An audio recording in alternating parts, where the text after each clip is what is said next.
29 तारीख को आप सभी को वोट डालना है। आप सभी लोग जब वोट डालने जाए तब सौरव सिकदर और कल्याण चक्रवर्ती को एमएलए बनाने के लिए वोट नहीं डालना है। भाजपा सरकार बनाने के लिए भी वोट नहीं डालना है। आप सभी को वोट डालना है पूरे बंगाल को घुसपैठियों से मुक्त करने के लिए वोट डालना है। कलकत्ता का खोया हुआ गौरव वापिस दिलाने के लिए वोट डालना है। ये दीदी के राज में, कम्युनिस्टों के राज में पूरा शहर एक प्रकार से आज झोपड़पट्टी का शहर बनकर रह गया है। देश में कई शहर ऐसे हैं जो स्लम फ्री बनने लगे, मगर दीदी को जरा भी इसकी जरूरत नहीं लगती है। ये तो स्लम में घुसपैठिए को बसा बसा कर अपनी वोट बैंक बनाना चाहती है, वोट बैंक बनाना चाहती है। भाइयों बहनों, आज मैं भारतीय जनता पार्टी की ओर से कहकर जाता हूं, 4 मई को काउंटिंग है। सुबह 8 बजे, भैया पत्रकार जरा बैठ जाइए, वो बैठ जाओ भाई, पीछे लड़के बूमा बूम करे, थोड़ा बैठ जाइए प्लीज। बस हो गया भाई, अब बैठ जाओ, तुम भी बैठ जाओ। भाइयों बहनों, 4 मई को सुबह काउंटिंग चालू होगी। 8 बजे बैलेट बॉक्स खुलना शुरू होगा।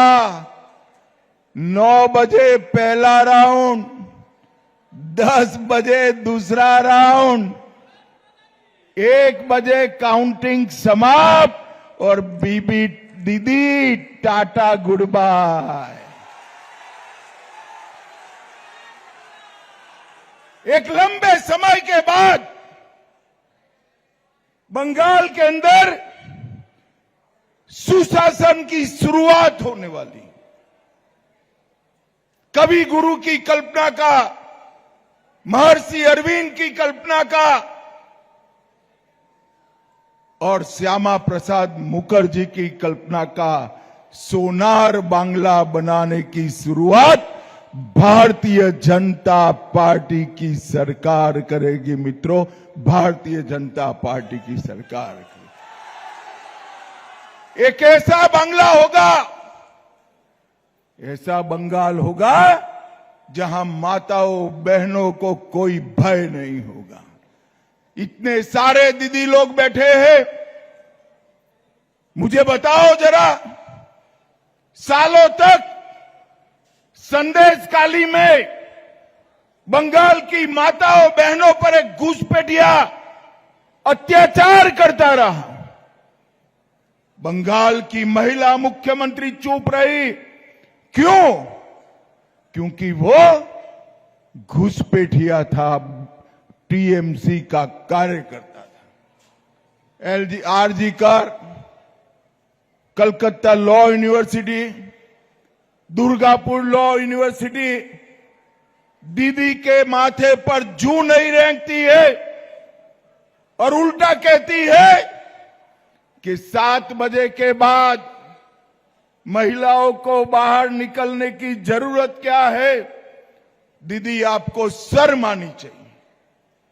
एक महिला मुख्यमंत्री होकर आप कह रही हो कि 7 बजे के बाद क्यों बाहर निकलते हैं। सभी बंगाल की माताओं बहनों को मैं वादा कर कर जाता हूं, 5 मई के बाद एक छोटी सी बच्ची भी स्कूटी पर निकलती है, कोई गुंडा उसके सामने आंख उठाकर नहीं देख पाएगा, नहीं देख। हम बंगाल की माता बहनों को, बच्चियों को भय से मुक्त कराएंगे। पूरे बंगाल की जनता को हम भय से मुक्त कराएंगे। अभी तृणमूल के गुंडे कॉलोनी कॉलोनी जाकर, बड़े बड़े फ्लैट्स में जाकर कहते हैं निकलना मत, 29 तारीख को तकलीफ होगी। मैं आज टीएमसी के गुंडों को कहकर जाता हूं, 29 तारीख को निकलना मत, वरना गुंडों को तकलीफ आए। भाइयों बहनों, 29 तारीख को आप मशीन पर कमल का निशान देखिए, निशान के सामने का बटन देखिए। 4 तारीख के बाद गुंडों को उल्टा लटका कर सीधा करने का काम भारतीय जनता पार्टी। देश आजाद हुआ, देश की सकल घरेलू आय में, देश की इनकम में 100 रुपया आता था, 20 रुपया बंगाल से आता था। आज 100 रुपये की जगह 5.25 रुपया हो गया। भाइयों बहनों, इंडस्ट्रियलाइजेशन की शुरुआत पूरे भारत में कहीं हुई तो हमारे बंगाल से हुई थी, बंगाल से। आज एक इंडस्ट्री बंगाल छोड़कर बाहर जा रही है। 6,000 उद्योग बंगाल छोड़ दिए। दीदी, आपके कट मनी वाले, आपके सिंडिकेट वाले इंडस्ट्री के पीछे पड़े हैं। इंडस्ट्री बंगाल छोड़कर बाहर जा रही। इंडस्ट्री छोड़ो, किसी को अपना घर नया बनाना है, उसको अगर ईंट लेनी है, ईंट, बालू लेना है, सीमेंट लेना है, तो सिंडिकेट को टैक्स देना पड़ता है। डमडम वालों, मेरा वादा याद रखना, 5 तारीख के बाद सिंडिकेट वाले बंगाल छोड़कर पलायन कर देंगे।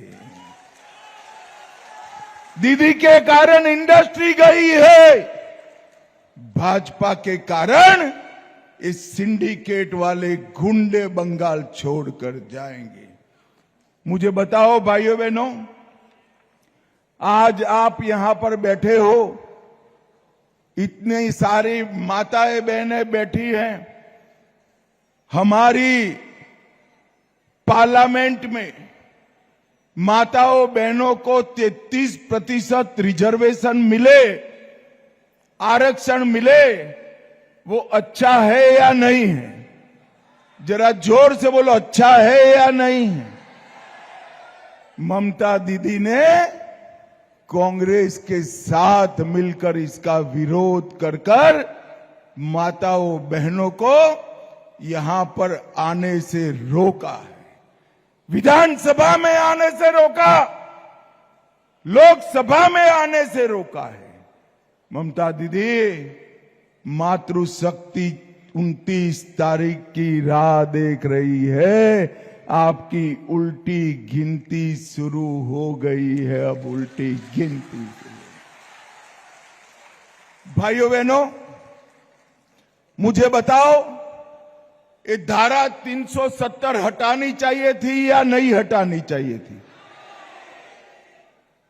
ये कश्मीर जो है हमारा है या नहीं है? अरे जोर से बोलो, है या नहीं है? मोदी जी ने 75 साल से जिस धारा 370 को कांग्रेस और इनके चट्टे पट्टे टीएमसी ने संभाल कर रखा था, वो धारा 370 को समाप्त कर दिया और आतंकवाद पर एक गहरा आघात नरेंद्र मोदी जी ने किया। ये टीएमसी की और कांग्रेस की सरकार थी। आतंकवादियों को बिरयानी खिलाते थे, बिरयानी। भाइयों बहनों, उरी में हमला हुआ, मोदी जी ने सर्जिकल स्ट्राइक की। पुलवामा में हमला हुआ, एयर स्ट्राइक की। और पहलगाम में हमला हुआ, ऑपरेशन सिंदूर कर कर उनके घर में घुसकर आतंकवाद का जवाब। जिस नरेंद्र मोदी जी ने आतंकवाद को समाप्त कर दिया, वो नरेंद्र मोदी जी को कांग्रेस के अध्यक्ष आतंकवादी कह रहे हैं। ये राहुल बाबा के साथ रह रहकर खरगे जी भी भाषा बिगड़ने लगी है। राहुल बाबा, मोदी जी को जितनी गालियां दोगे, जितना गाली का कीचड़ बनाओगे, कमल उतना शान के साथ खिलकर आएगा। और मैं आज यहां से राहुल बाबा को कहने आया हूं, तमिलनाडु में आप डबल फिगर क्रॉस नहीं करने वाले हो। पांडिचेरी में भी डबल फिगर क्रॉस नहीं होगी।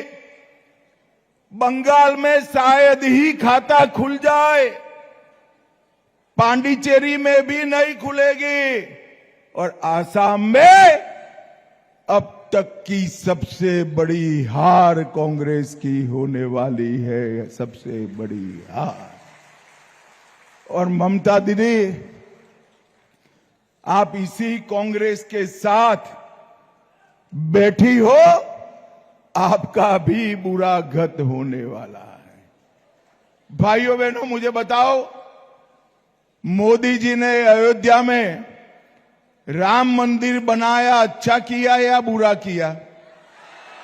अरे जरा जोर से बताओ, अच्छा किया या बुरा किया?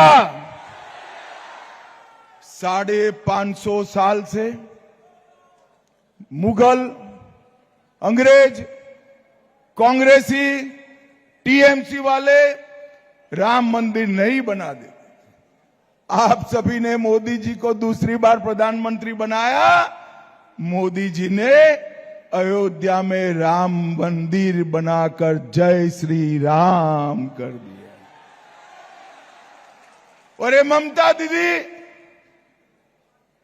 राम मंदिर बनाने का तो विरोध करती थी। नाटक करने के लिए हुमायूं कबीर को बाहर भेजा है और हुमायूं के नाम से बंगाल में बाबरी मस्जिद बनाना चाहती है, बाबरी मस्जिद। मुझे बताओ डमडम वालों, बंगाल की पवित्र भूमि पर बाबरी मस्जिद बननी चाहिए क्या? जोर से बोलो, बननी चाहिए। कवि गुरु और विवेकानंद जी की भूमि पर बाबरी मस्जिद बननी चाहिए। आप चिंता मत करो, मैं कह कर जाता हूं, ममता दीदी जितना जोर लगाना है लगा लो। भारतीय जनता पार्टी बंगाल में बाबरी मस्जिद नहीं बनने देगी, नहीं बनने। भाइयों बहनों, यहां की नगर पालिका दिवालियापन के कगार पर है। नगर पालिका की लापरवाही के कारण ढेर सारे गंदे पानी के झील बने हुए हैं। मोती झील भी अशुद्ध हो गई है। और भाइयों बहनों, किसी को कुछ पड़ी नहीं। 5 तारीख को भारतीय जनता पार्टी की सरकार बनने के बाद डमडम को हम पुराना गौरव लौटाने का काम भारतीय जनता पार्टी करेगी। मुझे बताओ भाइयों बहनों, विशेषकर बहनें बताएं, किसी को भी बंगाल में 4 शादी करने की छुट्टी होनी चाहिए क्या? अरे जोर से बोलो, होनी चाहिए क्या? मालूम है ना कौन कर रहा है? मालूम है या नहीं है? अरे सरल रास्ता है रोकने का, कमल के निशान पर बटन दबा दो, हम यूसीसी लाएंगे, 4 शादी और ट्रिपल तलाक समाप्त हो जाए। हर बहन माता के अकाउंट में 3,000 रुपया प्रति माह भारतीय जनता पार्टी की सरकार जमा करा देगी। और सरकारी कर्मचारियों को 7वां वेतन आयोग और डीए का भुगतान किया जाएगा। बेरोजगार युवाओं को 3,000 रुपया बेरोजगारी का भत्ता उनके बैंक अकाउंट में जमा करा दिया जाएगा। और कलकत्ता की मेट्रो का विस्तार 3 गुना कर डमडम, हावड़ा, इस सारे क्षेत्रों में मेट्रो को लंबा करने का काम भारतीय जनता पार्टी की सरकार करेगी। कलकत्ता शहर और उस पे आसपास के सभी क्षेत्रों में विकास का एक road map Bharatiya Janata party ने तय किया है। भाइयों बहनों, अब समय आ गया है, मां, माटी और मानुष का नारा लेकर संतरास की राजनीति करने वाली ममता बनर्जी को हटाने का। उन्होंने बंगाल को गुंडों के भरोसे छोड़ दिया है।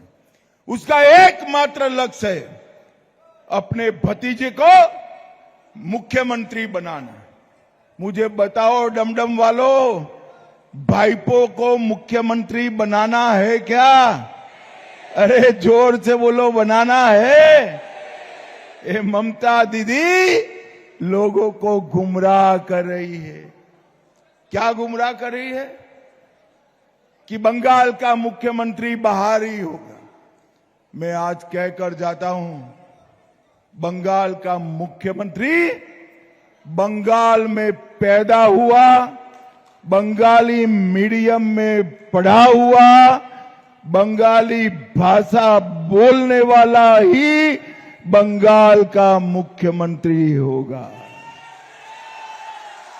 मगर दीदी ये भी सुन लो, बंगाल का ही मुख्यमंत्री होगा, मगर वो भाईपो नहीं होगा, भाजपा का कार्यकर्ता होगा। मुझे बताओ भाइयों बहनों, कमल के निशान पर आप बटन दबाएंगे क्या? अरे जोर से बोलो, दबाएंगे? दीदी को निकालेंगे? बंगाल को घुसपैठ मुक्त बनाएंगे? सिंडिकेट और गुंडों का राज समाप्त कर देंगे? मोदी जी के हाथ मजबूत करेंगे?